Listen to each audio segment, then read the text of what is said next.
Hi everyone. When I come across this Danish company Argon, then I was very curious that how come they have built a very good quality amplifiers and with a very affordable price.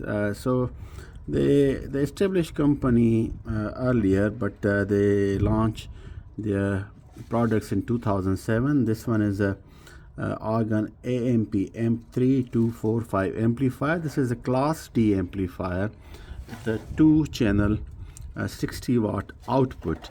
And if you can see, you have a headphone jack here. You have a nice display also, slim and sleek. And you have a phono input, tuner, DVD and CD separate inputs, and 2 auxiliary. And this is the function button. Also, it's a it was come with the infrared remote control. I got this second hand, so I don't have that one, but I was curious. I wanted to see because many Danish companies, they are known to build high quality audio equipment. So I was thinking what this Argon company is come with and how they have achieved this Class D amplifiers, which we already made a sound test. I'll leave in the link in the description. You can watch those videos where I do the sound test with this amplifier. It produces excellent sound, and it's very simple layout. Build quality is good. It's totally metal outside, and with a very nice finish. You have the power output over there, and you have impedance left and right speaker, and they can match between 4 to 16 ohms speakers. So it's quite a wide range, and this is a line output also. So it means you can use this amplifier as a preamp as well. So if you wanted to plug something and you wanted to preamp that, you can do either in any but if it's phono, I would advise you to put here in the phono. This is the phono ground connection. Also, it's a bit looks strange, but it will do the work. All you need to do, ground the chassis of the phono and the amplifier in order to avoid any harmonics and unwanted oscillations. And then you put it there. Then you can take a line out. If you have a dedicated amplifier, you can this as a preamp also. This also goes all those inputs, other ones also. And you have also 3.5 auxiliary input, especially if you wanted to plug your Walkman or the MD or any small devices. You can do through this. If you don't have a RCA connection, that's also possible. So a lot of possibilities they offer, and sound quality is good. But I wanted to see, I already see the schematic diagram which I download from the internet. I wanted to see how they lay the circuit design inside. Give me a second to open that one. So opening the device is easy peasy. It has the 2 Phillips screws on the back and 2 on each side. But I advise all my viewers not to open any electrical or electronic device by yourself unless you don't have any qualification or experience, because it can be fatal also.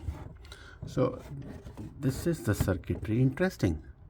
I mean, yeah. So this is a power supply made of toroid core, and toroid core power supplies are famous because all the oscillation doesn't go out because of the curvature, and the toroid core, the transformer is built in. So they are known not to make any oscillations like a conventional power supplies, and that's very good. They use this power supply, and you have the fuse system here, and I don't see any other like oscillation protection, by the way. So you have a fuse here, and then let let me see. So they're supposed to take AC out from there, but they did not. So AC in and AC out, and these are two capacitors, and then when after the toroid core, when the power, the lower voltage of AC going into the circuit, then it's filtered through this bridge rectifier circuit, which is basically 4 diodes in one peg, and then it's filtered with these two quite large electrolytic capacitors. Oh, nice. I don't know if you can see it. It's 4700 microfarad. Good enough.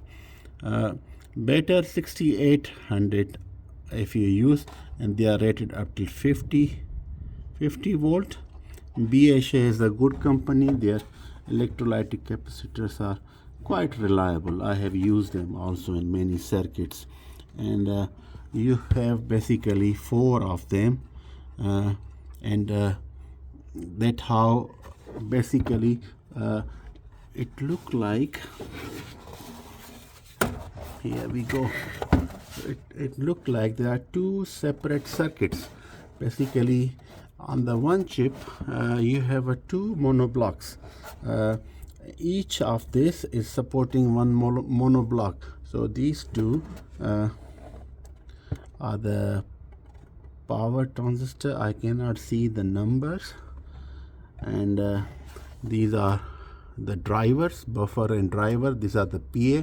So each channel has 2, and this one and this one, they are done. Okay.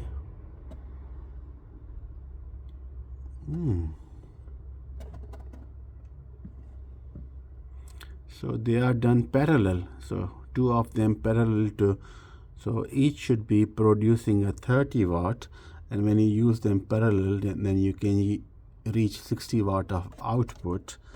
And here in the output stage, they just use this okay, this wires basically.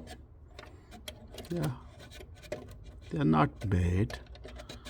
High quality, good shielding, but I see those screws down there, they got some corrosion. So those screws on the circuit holding the circuit, they are not good quality. So all of them, they got sort of corrosion. So this is the PA circuit, very nice one, but I don't like a fact that they did not, they remove the numbers from those. I think those are MOSFETs. Why they removed?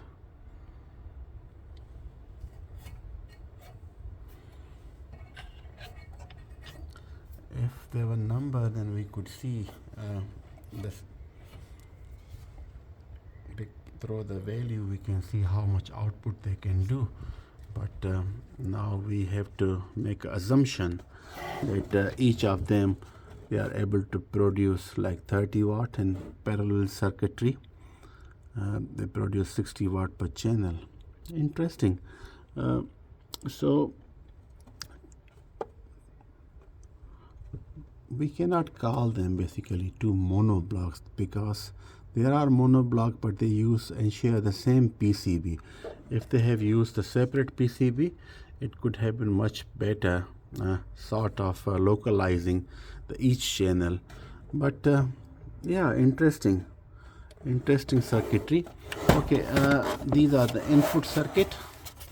You can see. So this is the input circuit, and all the inputs are coming, and they put a variable resistor with a microfarad capacitors, and further on, just to match the impedance basically to the circuitry. And you have a small preamp there. which can boost little bit, and then it's going to the circuit here, and where from there one is going through main, where you do the volume control and all input settings, and from there it's coming back to the buffer and driver stage of the PA there, and that how get amplified. Well, nicely done, but they need to sort of use little bit better hardware. Like these screws, they corroded already. Even this amplifier, according to previous owner, was kept inside. Volume control, where potentiometer, okay, it's not variable resistor, it's just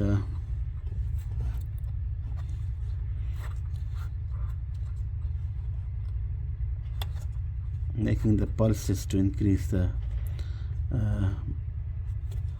volume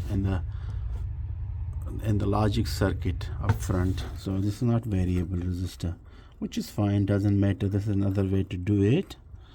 And this one is the jack for the headphones. What personally I like, they use this toroid core based power supply, very good, but they could have used some toroid cores all in the audio input, you know, just to get filter out and avoid any other sort of interference to null out.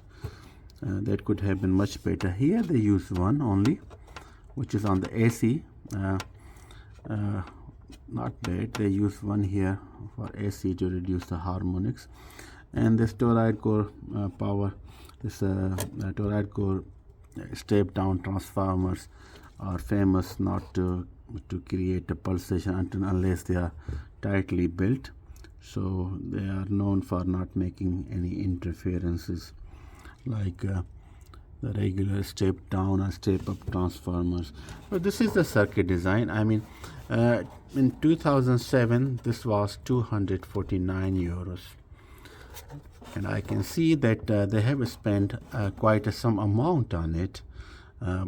All those PCB, circuit design, layout, I think almost 150 euros they spend on each amplifier, and then logistic, packing, and this. So they try to take the market with taking less profit for themselves, and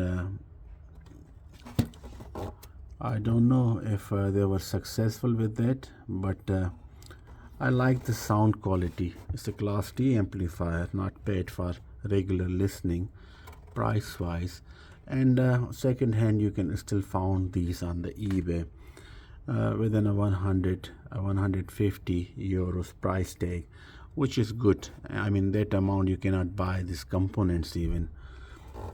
So yeah, I hope you like this video about this Argon, the Danish amplifier, D class, 60 watt each.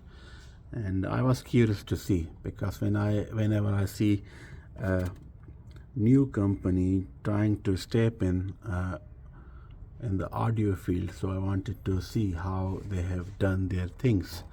So yeah, so far so good. And if it's 2025, this built in 2007, if it lasts so many years, I mean, it already paid off the price, isn't it? But sound was excellent, in my opinion. I put the description in the link. You can watch that video where I use this amp to power the Teak CD player and the Philips also. Thank you very much for watching. Until next time, please tell me in the comments what do you find out about this Argon video, amplifier, and will you be going to snipe it if you see on the bargain somewhere in some thrift store or some second-hand market, just to try it out? I think yeah, if it's worth to buy around 100, 125, 50 euros. This amplifier, not bad construction wise, but then you need to see if it's still in good working order. I don't think this BHA electrolytic capacitors, they go that bad so quickly, so it will give a good quality life for this component. Thank you. Until next time. Bye bye.